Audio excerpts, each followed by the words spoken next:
Lukshmipur colony. I read in class UG first year. माननीय विचारक मंडली उपस्थित थिबा समस्त बुद्धिजीवी गण एवं 16तम छात्र छात्री वार्षिक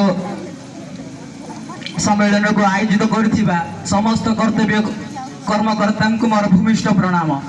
मु आज आध्यात्मिक धारे समृद्धि भारत बा भारतर समृद्धि विषय किसी कहवाक जाऊँगी। एथिरे भूल थिले बुद्धिजीवी को मोर अनुरोध कि मोर त्रुटि मार्जना करिवे। भारत भा अर्थ ज्ञान रति अर्थ सम्मिश्रण करिबा अर्थात भारतवर्ष सृष्टि आरंभ आध्यात्मिक ज्ञान रे संपूर्ण रूपे मिसाई देइछि। एही कारण भारत को समग्र जगतर गुरु आध्यात्मिक गुरु बोली मान्यता मिली।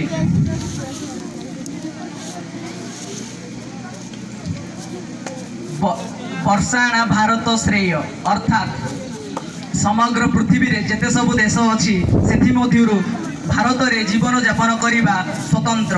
एहा आमर भारतीय वेद वेदांत रामायण महाभारत ब्राह्मण इत्यादि रो जानी हुए।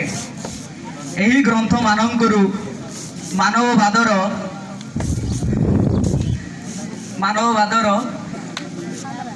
दर्शन मिली थाए। एही परिप्रेक्ष्य रे गोटे सुंदर पदटीए मानववादर वाद को नहीं मानव जीवन नुहे केवल वर्ष मास दिन दंड कर्मे जे नर कर्म एका तार जीवनर मानदंड कर्म ज्ञानी फल। एणु गीतारे भी स्वयं भगवान व्यक्त करिसंती गीता सुगीता कर्तव्य किमंते शास्त्र विस्तार जा स्वयं पद्मनाभस्य मुख्य पद्मात् विनिश्रता। एतिके मोर वक्तव्य शेष कर।